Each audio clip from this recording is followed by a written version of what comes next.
So barely weeks after the Nigeria Labour Congress warned the federal government against flouting the agreement on the electricity tariff increase, the IMF, that's the International Monetary Fund, has called on the federal government to completely remove not just electricity tariffs, but also remove fuel subsidy.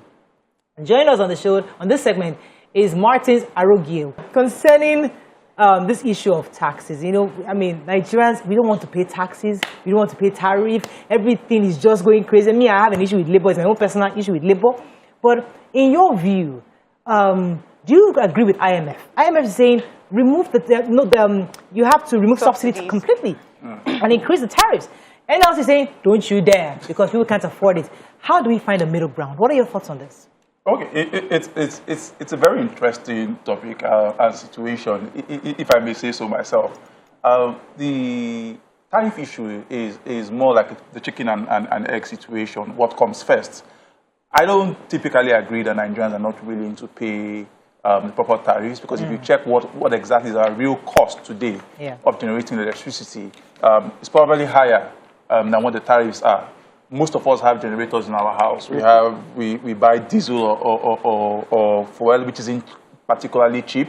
We have on speed dial the number of one generator repairman, Mosuru or Bashiru, who is constantly coming to our homes. If he's not servicing, he's changing one part and the like. So if you look at the actual cost, you will find out that at the end of the day, we're probably spending a whole lot more than what the tariff numbers say. So in a sense, I think that we can afford to pay more. But I think where people have typically struggled is what exactly am I paying more for? What's the quality of service? And what's the guarantee that if I begin to pay so much more today, I will be able to pack up my generator and say I can wholly, reliably assume that I would have power for the majority of time if I was running a small business, if I had a barbing salon, for example. You see, abroad, electricity anywhere is expensive. You go, they tell you, please don't turn on the light during the afternoon because they're paying crazy. Turn off the gas when you're not using it because they are paying tariffs, high tariffs. But here, even in West Africa, they pay what they pay for electricity, what they pay for fuel. It's almost double what we pay in Nigeria. But why? Is it that we're spoilt or we just don't want to pay tariffs? Again, we have to also step back a bit and see what's the background to all of this. We've never really paid for power. It's always been very, very highly subsidized. So there has to be a mindset change. When we privatized the sector, one thing everybody was very conscious of was that you couldn't just move Nigerians from the place where they barely paid for tariff to a place where it was then cost reflective. You had to come through. Go through the stage. So it was when we introduced the multi-year tariff order, we had a 15-year plan at that time to get to cost-reflective tariffs. So there will be several minor and major reviews, so we can slowly get there. Then during that time, these schools were supposed to make also steady investment in the quality of infrastructure.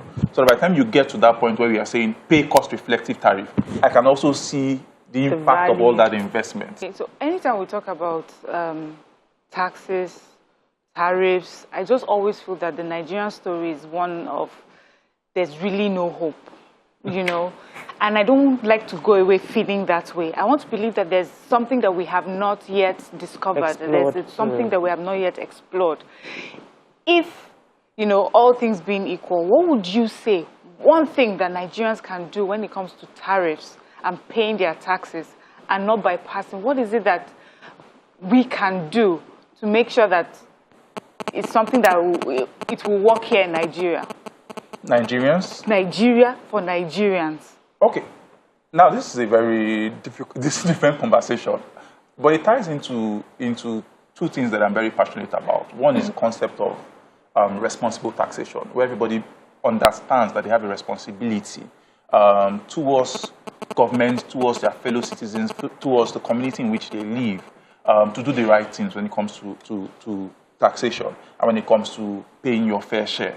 And that concept for me is extremely very key. It applies not only to individuals but also to companies.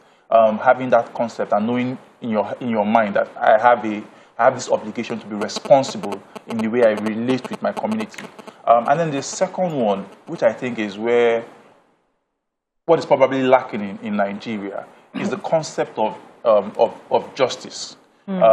people are able to get away with a lot of wrongdoing without any consequence. Yes. I think If you ask, if you do a short poll, how many people pay taxes, you will find out the bulk of people who pay taxes are people in paid employment. And it's not because they want to. It's because they collect it from source. Source. So if I'd given you all your money and said, at the end of every month, just walk up to the nearest Lagos State Internal Revenue Service and pay the tax yourself, you probably will say, I will do it tomorrow. Never do it, yeah. Tomorrow never But comes. we pay tithes. so